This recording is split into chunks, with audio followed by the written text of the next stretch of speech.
നമസ്കാരം, ലൈവ് വാർത്തയിലേക്ക് സ്വാഗതം. ഞാൻ പാർവതി. പ്രധാന വാർത്തകൾ.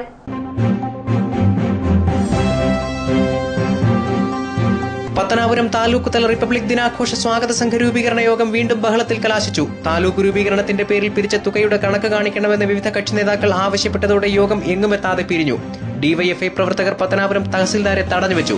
യൂത്ത് കോൺഗ്രസ്, മുസ്ലിം ലീഗ്, കേരള കോൺഗ്രസ് എം പ്രവർത്തകർ താലൂക്ക് ഉദ്ഘാടനത്തിൽ അഴിമതി ആരോപിച്ച് സിവിൽ സ്റ്റേഷനിലേക്ക് മാർച്ചും ധർണയും നടത്തി.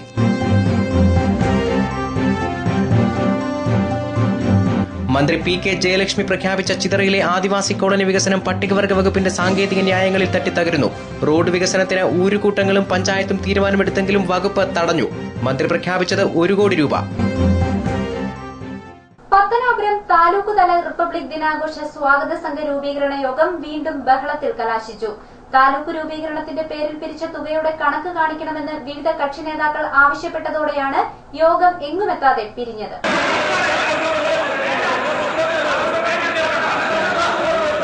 പത്തനാപുരം തഹസിൽദാർ ലംബോധരൻ പിള്ള വിളിച്ചു ചേർത്ത റിപ്പബ്ലിക് ദിന സ്വാഗത സംഘ രൂപീകരണ യോഗം Congress, youth Congress, DYFI, Muslim League, Kerala Congress M പ്രവർത്തകർ നടത്തിയ വാക്കേറ്റത്തെ തുടർന്ന് അലസിപ്പിരിഞ്ഞു. Pathanapuram MLA K P Ganesh കുമാറിന്റെ സാന്നിധ്യത്തിലായിരുന്നു സ്വാഗത സംഘ രൂപീകരണ യോഗം. പത്തനാപുരം ആസ്ഥാനമായുള്ള താലൂക്ക് രൂപീകരിക്കപ്പെട്ടതിന് ശേഷമുള്ള ആദ്യ റിപ്പബ്ലിക് ദിനം ആഘോഷപൂർവ്വം നടത്തണമെന്ന് യോഗത്തിൽ സന്നിഹിതനായിരുന്ന കെ പി ഗണേഷ് കുമാർ ആവശ്യപ്പെട്ടു. പത്തനാപുരം താലൂക്ക് ഉദ്ഘാടനവുമായി ബന്ധപ്പെട്ട് തഹസിൽദാരുടെ നേതൃത്വത്തിൽ നടത്തിയ പണപ്പിരിവിന്റെ കണക്ക് അവതരിപ്പിക്കാൻ സംഘാടകർ തയ്യാറാകണമെന്ന് യൂത്ത് കോൺഗ്രസ് നിയോജക മണ്ഡലം പ്രസിഡന്റ് എം.എസ്. പ്രദീപ് കുമാർ യോഗത്തിൽ ആവശ്യപ്പെട്ടു. താലൂക്ക് ഉദ്ഘാടനവുമായി ബന്ധപ്പെട്ട് അല്ലെങ്കിൽ താലൂക്കിന്റെ പ്രവർത്തനവുമായി ബന്ധപ്പെട്ട് ഇവിടുത്തെ ജനപ്രതിനിധികളെ ഒന്നുമല്ല പറയുന്നത്. താലൂക്ക് ഉദ്ഘാടനമായിട്ട് താലൂക്കിന്റെ ഭരണസമിതിയായിട്ട് ബന്ധപ്പെട്ട് വ്യാപകമായ അഴിമതിയുടെ കഥകളാണ് ഇവിടെ പറയുന്നത്. അതുമായിട്ട് ബന്ധപ്പെട്ട് അവരെ മാത്രം കൂട്ടിവെച്ചുകൊണ്ട് പോകാൻ പറ്റത്തില്ല. അവരുടെ റെപ്രസെന്റേറ്റീവായിട്ടല്ല ഞാൻ ഇതിൽ അവതരിപ്പിക്കണമെന്ന് പറഞ്ഞു. ഇത്രയും വിമർശനങ്ങളുള്ളപ്പോൾ അതിനെക്കുറിച്ച് ചർച്ച ചെയ്യേണ്ട ഒരു കേന്ദ്രമായിട്ട് കഴിയും. റിപ്പബ്ലിക് ദിനാഘോഷം സംഘടിപ്പിക്കുന്ന ചടങ്ങിൽ ഈ ആവശ്യം അംഗീകരിക്കാനാകില്ലെന്ന് എംഎൽഎ ഗണേഷ് കുമാർ മറുപടി പറഞ്ഞതോടെ ആലോചനാ യോഗം ബഹളത്തിൽ കലാശിച്ചു.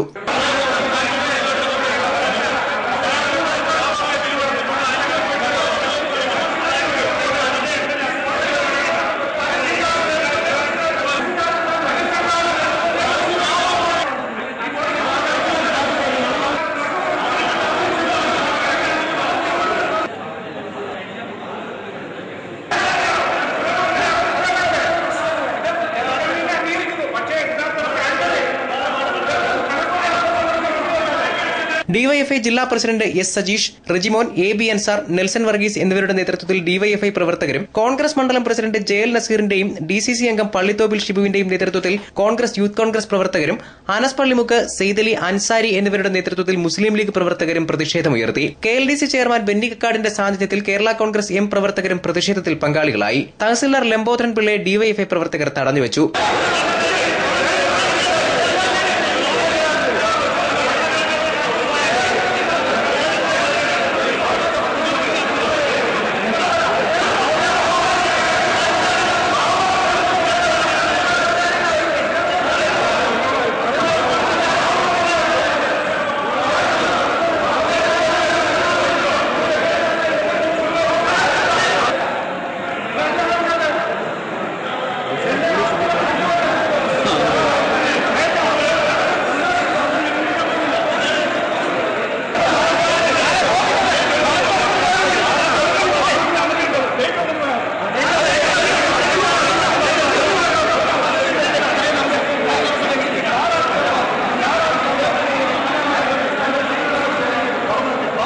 അതിനെ സംബന്ധിച്ച് കണക്ക് അത് സംഘാടക സമിതിയാണ് ഉള്ളത്. ഇത് ഗവൺമെന്റിന്റെ ഒരു പ്രോഗ്രാം അല്ലായിരുന്നു താലൂക്ക് ഉദ്ഘാടനം. അതേസമയം റിപ്പബ്ലിക് ദിനം ഗവൺമെന്റിന്റെ തനത് പ്രോഗ്രാമാണ്. അന്നേരം സംഘാടക സമിതി ഒരു സാഗത സംഘം ഉണ്ടായിരുന്നു. ആ സാഗത സംഘത്തിന് സ്വാഗത സംഘത്തിന്റെ നേതൃത്വത്തിലാണ് ഈ കണക്കുകൾ.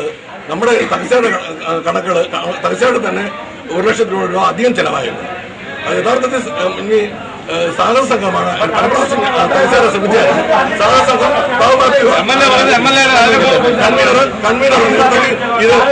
അവതരിപ്പിക്കുന്നതിനൊന്നും ഒരു തടസ്സവുമില്ല. പക്ഷേ അത് സംഘാടക സമിതിയാണ് അത് അവതരിപ്പിക്കേണ്ടത്. അതിന് വേണ്ടുന്ന എല്ലാ സഹായങ്ങളും തഹസിൽദാർ ചെയ്തു കൊടുക്കും. 17 ലക്ഷം രൂപയുടെ അഴിമതി താലൂക്ക് രൂപീകരണത്തിന്റെ ഉദ്ഘാടന ചടങ്ങുമായി ബന്ധപ്പെട്ട് നടന്നതായി കോൺഗ്രസ് മണ്ഡലം പ്രസിഡന്റ് ജയൽ നസീർ പറഞ്ഞു. ഇന്ന് കണക്ക് അവതരിപ്പിക്കുന്ന ഒരു പ്രതീക്ഷയിലാണ് ഞങ്ങൾ വന്നത്. ഇനി അങ്ങ് തന്നെ പറഞ്ഞു ഇത് ബാബു മാത്തിയാണ് പിരിച്ചതെന്ന്. ഇതിന്റെ കൺവീനർ ബാബു മാത്തിയാണ്. ബാബു മാത്യു ഇതിന്റെ കൺവീനറായിരുന്നു. 10 പൈസ ബാബു മാത്യു ഇത് കൈകൊണ്ട് വാങ്ങിയിട്ടില്ല.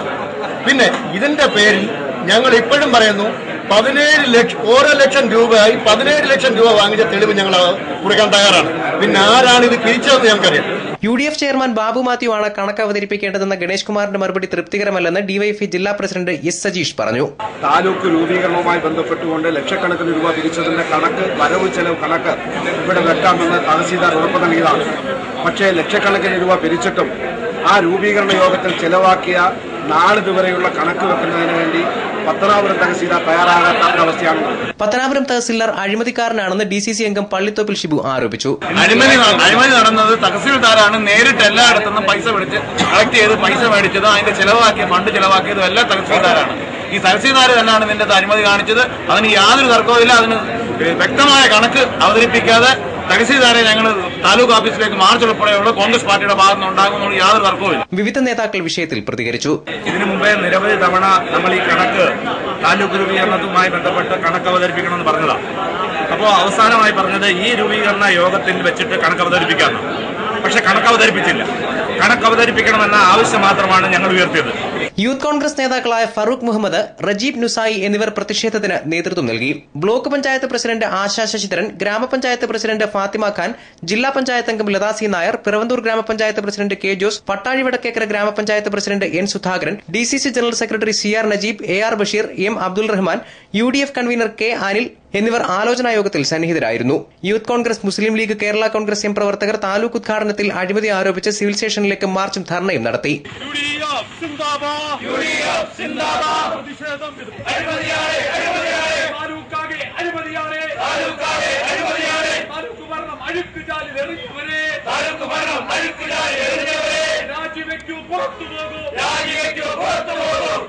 News bureau, Pathanapuram.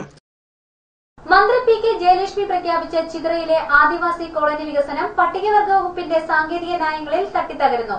റോഡ് വികസനത്തിന് ഊരുകൂട്ടങ്ങളും പഞ്ചായത്തും തീരുമാനമെടുത്തെങ്കിലും വകുപ്പ് ഇത് തടഞ്ഞിരിക്കുകയാണ്. 1 കോടി രൂപയാണ് മന്ത്രി പ്രഖ്യാപിച്ചത്. വിഷ്ണു ശിവദാസിന്റെ റിപ്പോർട്ട്. റോഡ് നവീകരണം ഉൾപ്പെടെയുള്ള വികസന പ്രവർത്തനങ്ങൾക്കായാണ് മന്ത്രി തുക അനുവദിച്ചത്.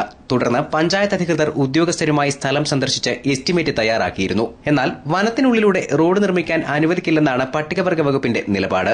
അനുവദിച്ച തുക കോളനിക്കുള്ളിലെ വികസനത്തിന് മാത്രം ഉപയോഗിച്ചാൽ മതിയെന്നാണ് ഉദ്യോഗസ്ഥരുടെ വാദം. ഭവന നിർമ്മാണം, കുടിവെള്ള സ്രോതസ്, കക്കൂസ് എന്നിവയുടെ കാര്യത്തിൽ ഏതാണ്ട് സ്വയം പര്യാപ്തത കൈവരിച്ച കോളനിയുടെ ഇപ്പോഴത്തെ പ്രധാന ആവശ്യം പുറംലോകവുമായി ബന്ധപ്പെടാനുള്ള റോഡാണ്. 45 ലക്ഷം രൂപയാണ് റോഡ് നിർമ്മാണത്തിനായി വകയിരുത്തിയത്. മടത്തറ ശിവൻമുക്കിൽ നിന്ന് വനാതിർത്തി വരെ 10 ലക്ഷം രൂപ ചെലവിട്ട് പഞ്ചായത്ത് റോഡ് നവീകരിക്കാനും തീരുമാനിച്ചിരുന്നു. വനത്തിനുള്ളിൽ റോഡ് നിർമ്മിച്ച് പഞ്ചായത്ത് റോഡുമായി ബന്ധിപ്പിച്ചാൽ മാത്രമേ കോളനിക്കാർക്ക് പുറംലോകവുമായി ബന്ധപ്പെടാനുള്ള പാത യാഥാർത്ഥ്യമാകൂ. നമ്മുടെ ഈ കോളനി ബഹുമാനപ്പെട്ട നമ്മുടെ മന്ത്രി ഇവിടെ സന്ദർശിക്കുകയുണ്ടായി. സന്ദർശിച്ചപ്പോൾ തന്നെ അവർ വന്ന വഴി തന്നെ വളരെ ശോച്യാവസ്ഥയിൽ നിന്ന് അവർക്ക് ബോധ്യമായതിന്റെ പേരിൽ അവരിവിടെ വന്ന് 1 കോടി രൂപ നമുക്ക് ഈ കോളനിക്ക് വേണ്ടി പ്രഖ്യാപിച്ചിട്ടുണ്ട്. ഈ 1 കോടി രൂപ പ്രഖ്യാപിച്ചതിൽ പഞ്ചായത്ത് കമ്മിറ്റി 3 കോളനിക്കായിട്ട് അത് വീതിച്ചു. 3-ൽ 45 ലക്ഷം രൂപ ഈ വഞ്ചിയോട് കോളനിയിൽ 2.5 കിലോമീറ്റർ കോൺക്രീറ്റ് ചെയ്യുന്നതിനുള്ള ഒരു പദ്ധതി തയ്യാറാക്കിയിട്ടുണ്ടായി. ആ പദ്ധതി തയ്യാറാക്കിയിട്ട് മന്ത്രിതലത്തിൽ സമർപ്പിക്കുന്നതിന് മുമ്പ് തന്നെ സ്പെഷ്യലായിട്ട് ഈ 3 ഊരുകൂട്ടങ്ങളും വിളിച്ചു കൂട്ടി. ഊരുകൂട്ടത്തിൽ ഉണ്ടായ ചർച്ച അത്യാവശ്യം സഞ്ചാരയോഗ്യമായ റോഡാണ്. ആ സഞ്ചാരയോഗ്യമായ റോഡ് ഉണ്ടാക്കി കൊടുക്കുക എന്നുള്ളത് ഊരുകൂട്ട തീരുമാനമാണ്. ആ ഊരുകൂട്ട തീരുമാനം നടപ്പാക്കുകയാണ് പഞ്ചായത്ത് ചെയ്തത്. അപ്പോൾ അതിനെ അട്ടിമറിക്കുന്ന ഒരു ശൈലിയിൽ ട്രൈബൽ ഡിപ്പാർട്ട്മെന്റ് പെട്ടെന്ന് തന്നെ, അതുവരെ ഡിപ്പാർട്ട്മെന്റ് നമുക്കൊപ്പം സംസാരിച്ച് ഇവരുടെ ഭൗതിക സാഹചര്യങ്ങളും അത്യാവശ്യ കാര്യങ്ങളും നിറവേറ്റുന്നതിന് റോഡാണ് ആവശ്യം. അപ്പോൾ സഞ്ചാരയോഗ്യമായ റോഡ് വേണമെന്നുള്ള ആവശ്യം നിറവേറ്റണമെന്ന് ട്രൈബൽ ഡിപ്പാർട്ട്മെന്റ് പറഞ്ഞതിന് പ്രകാരം എസ്റ്റിമേറ്റ് തയ്യാറാക്കിയതിനു ശേഷം ഇതിനകത്ത് ഡിപ്പാർട്ട്മെന്റ് അട്ടിമറിക്കുന്ന ഒരു ശൈലി ഉണ്ടാവുകയും ഇതിന് ഫീസിബിലിറ്റി കൊടുക്കാൻ കഴിയില്ല എന്ന് പറയുകയുണ്ടായി. പഞ്ചായത്ത് റോഡിന്റെ ശോച്യാവസ്ഥ മൂലം നിലവിലുള്ള ഏക ബസ് സർവീസ് മിക്ക ദിവസവും ഉണ്ടാകാറില്ല. ഇവിടേക്ക് സവാരി വിളിച്ചാൽ ഓട്ടോറിക്ഷകൾ പോകാറില്ല. എത്താൻ തയ്യാറാകുന്നവർക്ക് അമിത ചാർജും നൽകണം. അവർ വരുമ്പോൾ മഴയായാൽ നമ്മുടെ കോളനിയിൽ ഈ ബസ്സുകൾ വരുന്നില്ല.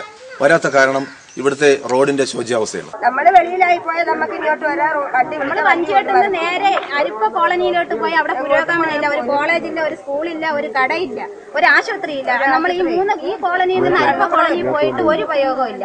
ഞങ്ങൾക്ക് മഴയോ കടയ്ക്കയോ നമ്മൾ അങ്ങോട്ട് പോയാൽ മാത്രമേ നമുക്ക് വിദ്യാഭ്യാസമായാലും ആശുപത്രി ആയാലും വേറെ എന്തെങ്കിലും സ്ഥാപനങ്ങൾ പറ്റത്തുള്ളൂ. കാല് വയ്യാത്തവരോട് കൈ വയ്യാത്തവരോട് കോളനി വണ്ടി ഉണ്ടാക്കിയേ പറ്റുവേ.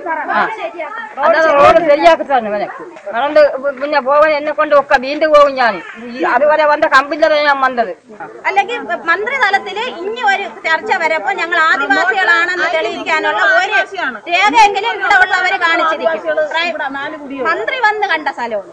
കുട്ടികളോട് നിൽക്കണം. ഇത് ആദിവാസി കുട്ടികളാണോ ബ്രാഹ്മണ കുട്ടികളാണോ എന്ന് നോക്കണം. മഴക്കാലമായാൽ ഇതുവഴിയുള്ള യാത്ര പൂർണ്ണമായും തടസ്സപ്പെടും. ഈ കാരണങ്ങൾ ചൂണ്ടിക്കാട്ടി കോളനി നിവാസികൾ നിരവധി തവണ അധികൃതർക്ക് പരാതി നൽകിയിരുന്നു. കോളനിയുടെ വികസനത്തിനാവശ്യമായ റോഡ് നിർമ്മാണത്തിന് വിലങ്ങുതടിയാകുന്ന പട്ടികവർഗ വകുപ്പ് ഉദ്യോഗസ്ഥരുടെ നിലപാടിൽ കോളനി നിവാസികൾ ശക്തമായ പ്രതിഷേധത്തിലാണ്. ഇവിടെ പ്രധാനപ്പെട്ട ആവശ്യം അവരുടെ കുട്ടികളുടെ വിദ്യാഭ്യാസം മുടങ്ങുന്നു എന്നുള്ളതാണ്. ഊരുകൂട്ടങ്ങൾ നടത്തുമ്പോൾ പഞ്ചായത്ത് മെമ്പറായ എന്നോടും പഞ്ചായത്ത് പ്രസിഡന്റിനോടും അവരുടെ ഒറ്റ നിർദ്ദേശം മാത്രമേ ഉള്ളൂ. ഞങ്ങൾക്ക് ഇനി മെമ്പർ ഒരു കാര്യം ചെയ്യേണ്ടത്, ഇവിടെ നമുക്ക് ഇവിടെ സഞ്ചാരയോഗ്യമായ റോഡുകൾ വേണം. അവർ പറയുന്നത് കോളനിക്കകത്ത് മാത്രമാണ് വികസനം നടത്തുന്നത്. കോളനിക്കകത്ത് വികസനം നടത്തിയാൽ ഇവിടുത്തെ കുട്ടികൾ എങ്ങനെ പുറത്തു പോകും എന്നുള്ളതിനെക്കുറിച്ച് ബഹുമാനപ്പെട്ട ട്രൈബൽ ഡിപ്പാർട്ട്മെന്റ് ഞങ്ങളോട് ഉത്തരം പറയണം എന്ന് പറഞ്ഞപ്പോൾ അവർ പറയുന്നത് ഞങ്ങൾക്കൊന്നും അറിയണ്ട, നിയമപരമായി ചെയ്യാൻ കഴിയില്ല.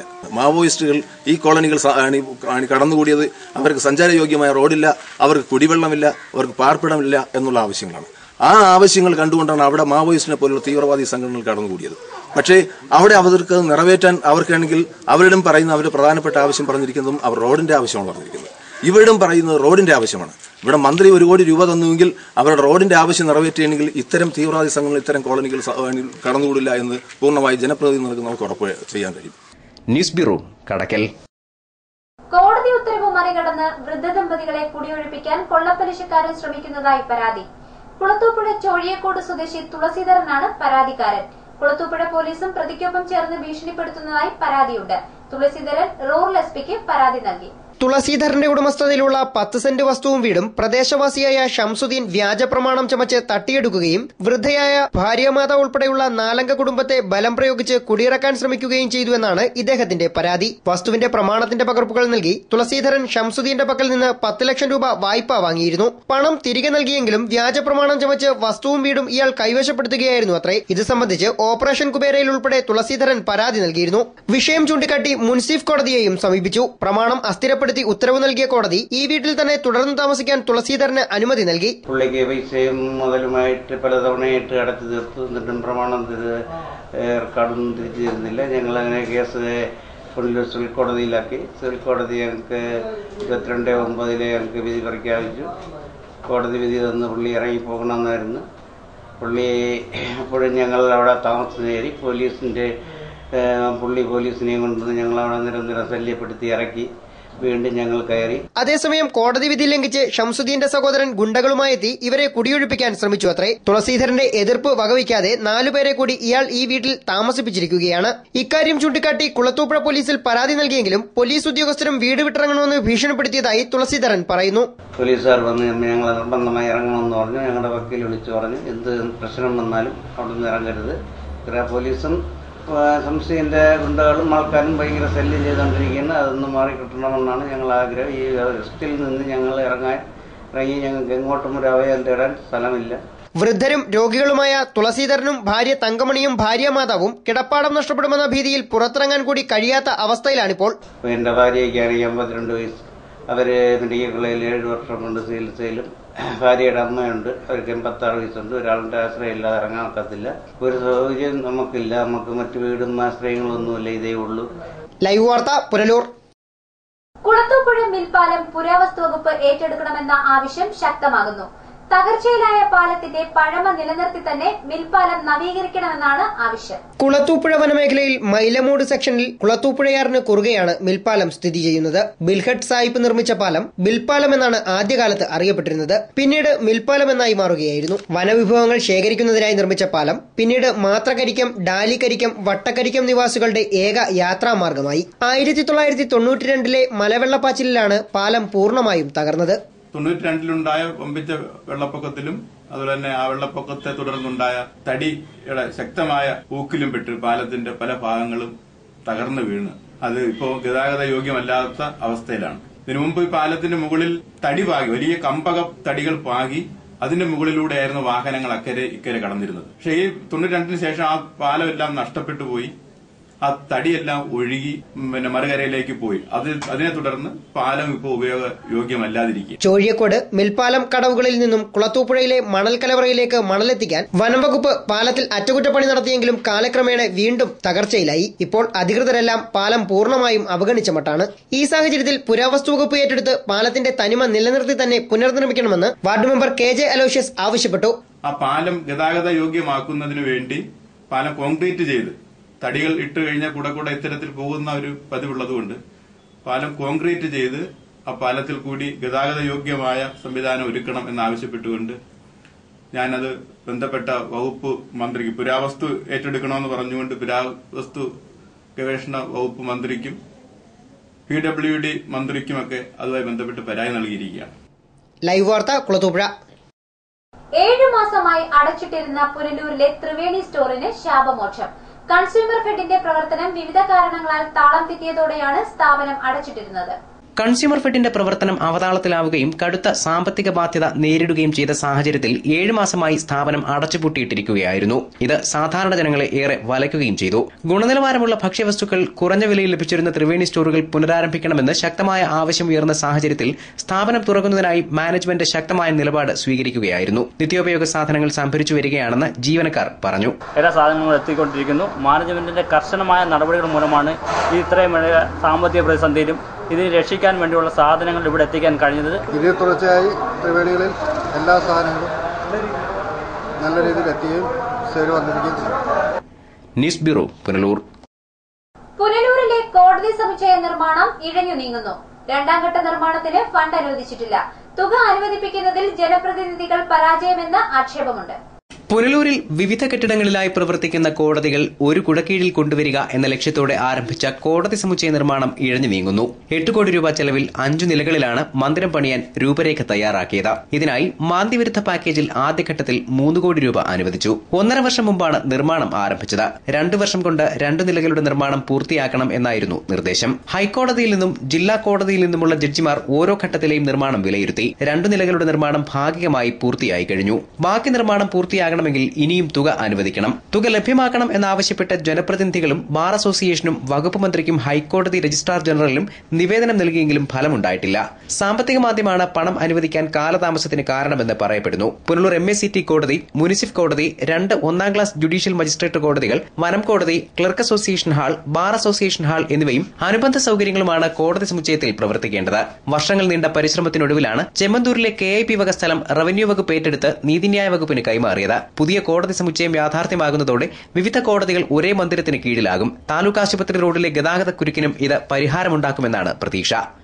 News bureau, Punalur.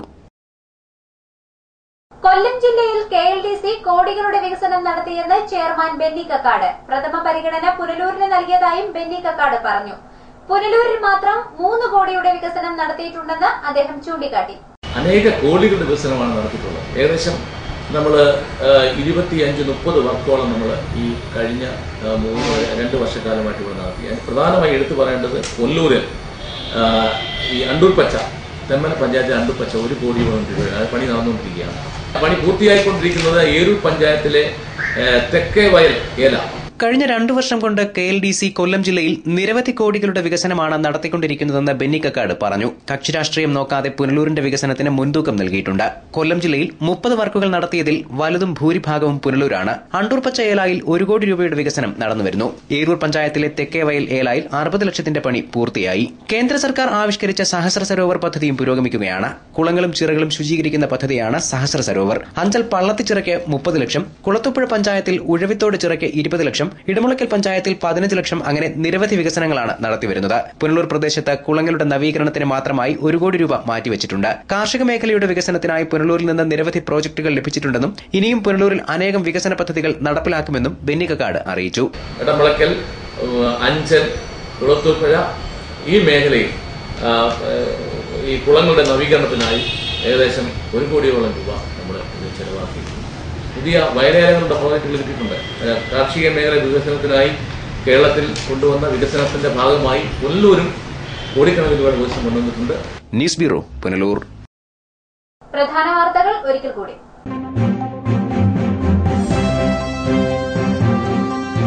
പത്തനാപുരം താലൂക്ക് തല റിപ്പബ്ലിക് ദിനാഘോഷ സ്വാഗത സംഘ രൂപീകരണ യോഗം വീണ്ടും ബഹളത്തിൽ കലാശിച്ചു. താലൂക്ക് രൂപീകരണത്തിന്റെ പേരിൽ പിരിച്ച തുകയുടെ കണക്ക് കാണിക്കണമെന്ന് വിവിധ കക്ഷി നേതാക്കൾ ആവശ്യപ്പെട്ടതോടെ യോഗം എങ്ങുമെത്താതെ പിരിഞ്ഞു. ഡിവൈഎഫ്ഐ പ്രവർത്തകർ പത്തനാപുരം തഹസിൽദാരെ തടഞ്ഞുവച്ചു. യൂത്ത് കോൺഗ്രസ്, മുസ്ലിം ലീഗ്, കേരള കോൺഗ്രസ് എം പ്രവർത്തകർ താലൂക്ക് ഉദ്ഘാടനത്തിൽ അഴിമതി ആരോപിച്ച് സിവിൽ സ്റ്റേഷനിലേക്ക് മാർച്ചും ധർണയും നടത്തി.